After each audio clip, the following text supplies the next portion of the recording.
Police ने सांसद रामजीलाल सुमन को अलीगढ़ जाने से रोका। समाजवादी पार्टी के सांसद रामजीलाल सुमन का आवास छावनी में तब्दील हो चुका है। सपा सांसद रामजीलाल सुमन को अलीगढ़ जाने से भी रोक दिया गया। सुरक्षा के कारणों का हवाला देते हुए आवास के बाहर भारी फोर्स तैनात कर सपा सांसद को घर पर ही रहने की सलाह दी गई है। दरअसल सपा सांसद रामजीलाल सुमन अलीगढ़ में सरेराह दलित युवक को पीटने के बाद पीड़ित परिजनों से मिलने जा रहे थे। इस दौरान भारी संख्या में आवास के बाद पुलिस फोर्स तैनात कर दी गई। साथ ही सपा सांसद को अलीगढ़ दलित परिवार के घर जाने से रोक दिया गया। इसकी सूचना पर सपा कार्यकर्ता भी आवास के बाहर एकत्रित हो गए। सपा सांसद रामजीलाल सुमन के आवास पर एसीपी विनायक भोसले और एसीपी अरीब अहमद भी पहुंचे। पिछले दिनों बुलंदशहर जाते समय सपा सांसद रामजीलाल सुमन के काफिले पर टायर फेंकने का आरोप था कि बुलंदशहर जाते समय करनी सेना के लोगों ने सपा सांसद के काफिले पर हमला कर दिया। काफिले में कई गाड़ियां आपस में टकरा गई थी। इसमें सपा सांसद बाल बच गए थे।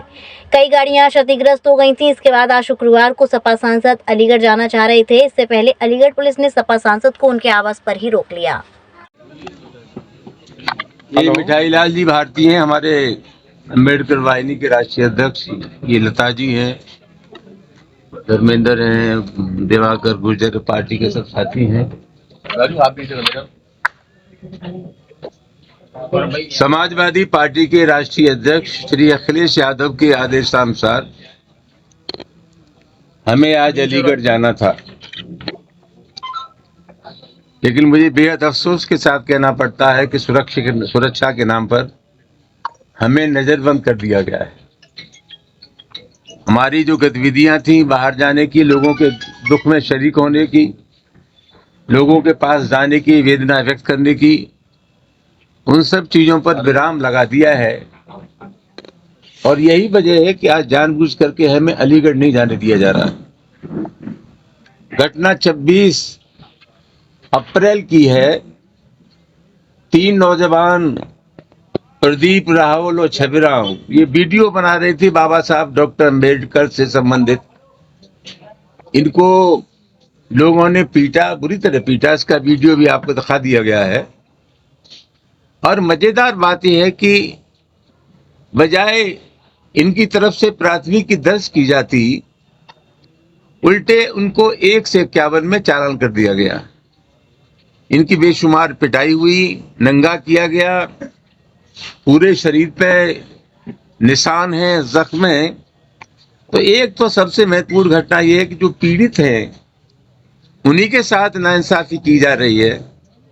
और एक बाढ़ सी आ गई है उत्तर प्रदेश में दलितों के खिलाफ अत्याचार की।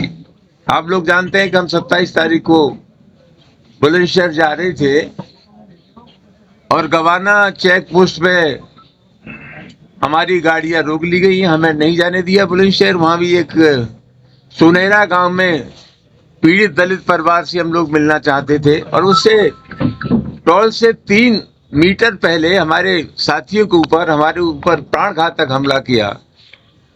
वहां पुलिस ने कहा कि बहुत सख्त कार्रवाई होगी, लेकिन कुछ लोगों को, 3-4 लोगों को 1 से 51 में पकड़ करके इनको तत्काल छोड़ दिया गया। अपराधियों के साथ बिल्कुल मेहमानों जैसा व्यवहार हो रहा है। हमें प्रतिपक्ष का भी अनुभव है और सरकार का भी अनुभव है।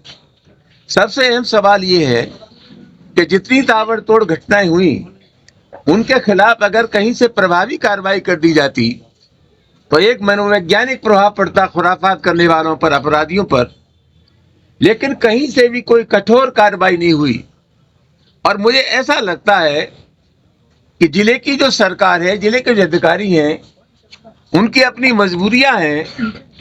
इन समस्त गतिविधियों का संचालन मुख्यमंत्री कार्यालय से हो रहा है।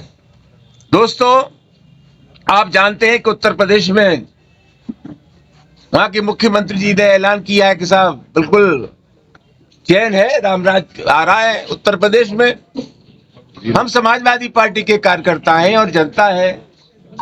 जनतंत्र में जनता सरकार भोगती है और जनता ही सरकार को बनाती है।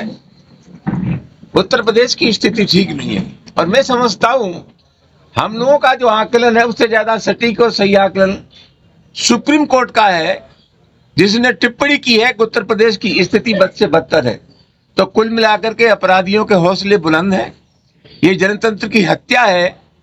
समाजवादी पार्टी के लोग मिलना चाहते हैं, जो पीड़ित लोग हैं, जानबूझ करके हमें गिरफ्तार कर लिया गया या रोक लिया गया है और एक नोटिस हमें थमा दिया गया है कि वहाँ अनुमति नहीं है आपके जाने की, लिहाजा आप लोग नहीं जा सकते।